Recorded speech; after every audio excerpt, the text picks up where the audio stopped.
up, guys? The Bench Buddies are back with the XFL Week 5 Power Rankings. But before I get into it, make sure you hit that subscribe button down below to get us to 500 subscribers, where I will be doing the autographed item giveaway. It could be an autographed card set, could be some autographed jerseys, autographed baseball. You just have to be subscribed to our channel to be entered into that.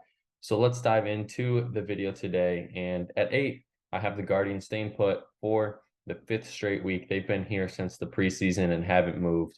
This team is very bad. They gave 20 points in the first quarter, 44 the whole game, which is the most so far in the XFL this year. The first half fumbles really cost them from really having a shot in this one against the Roughnecks, who are now 4-0. And Charleston Rambo did pretty good in one big play. And after that, there was not really much to be said, but Paxton Lynch did look better in this performance than he has the last few weeks. So I guess if there's something to take out of that, I would say that is a plus. At 7, I have Vegas staying put as well, and they are in the same spot they were entering this year, and that's because just miscues every single week. The first 2 possessions of this game, the first play actually of the game, they had a fumble and lost that and gave up an easy touchdown, and then they responded after that with a missed field goal. So tough way to start the game, and after that, it pretty much just looked like it was over. They defense got gashed on the ground for 173 yards and 2 touchdowns. The only positive here was Luis Perez played pretty good. Jeff Badgett has pretty much looked like the wide receiver 1 for this team every single week, and he's the consistent, all reliable. So they got to start getting him the ball as much as they can. At 6, the Brahmas lose an ugly one as the offensive struggles continue against the Sea Dragons. The Sea Dragons came in scoring a lot of points, and the defense did their part, but just couldn't get any help from the offense. And you can see it there, total 21 rushing yards.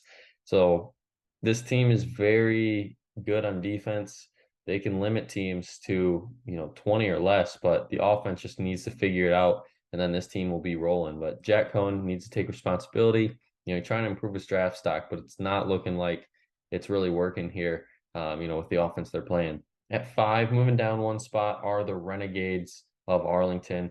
They lost on the road in St. Louis for the Battlehawks, and the 4 total turnovers really halted this offense from getting back into the game. And the 2 in the fourth quarter really were costly because the Battlehawks haven't pulled away yet until those turnovers.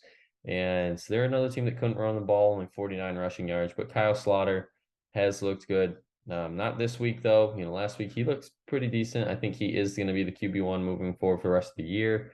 But the 3 interceptions were costly in this one, so he'll have to look to improve on that against the Brahmas, who have a good defense. At 4, we have the team that beat the Brahmas last week in the Seattle Sea Dragons. They get a big win at home to get back to 500, and now they get the Roughnecks at home. And I think this matchup could be the one where the Roughnecks potentially lose their first game, just because Sea Dragons can score a lot of points, and this offense is electric. Pearson had a great game. Ellison, can run the ball. They're good balanced team here, and Ben DiNucci is playing his way to an MVP so far this year if he can keep up his numbers. I like this team. This could be a sleeper team. They could make some noise, later in the season, which would be a few weeks from now. But the Sea Dragons, if they hang around 500 and sneak in the playoffs, I'm sure no one would want to play them.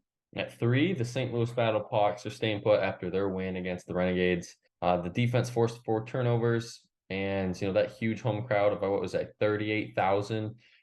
St. Louis needs an NFL team, just proving that. Brian Hill had a great day, over 100 yards, 100 total yards and a touch. AJ McCarron, yet again, great game manager, and really got himself another win on his resume. At 2, the Defenders are staying here with a 4-0 record, and they go into St. Louis actually next week, which is a very tough place to play. So could that possibly be their first loss of the season? 1 and 2 are going to have some tough games on the road this week against the 3 and 4 teams ranked in the rankings this week. So you could see a big shakeup next week.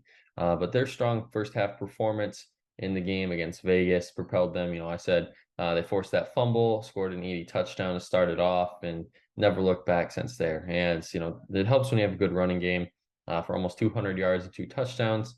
And Teamu had a long rush. I think it was 45 yards. And that was a big part of that, really keeping the defense off balance with him throwing and running the ball. And at 1, For the third straight week, I have the Houston Roughnecks with a 44-16 win over the Guardians. Scored 20 on them in the first quarter, and after that, it was pretty much over because the Guardians can't keep up with teams.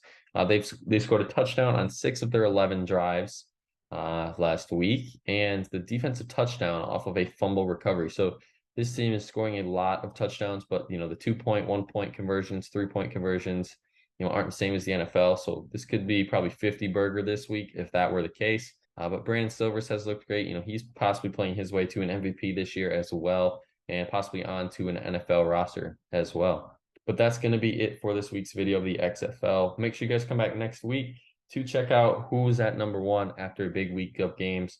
But until the next time, the Bench Buddies are out.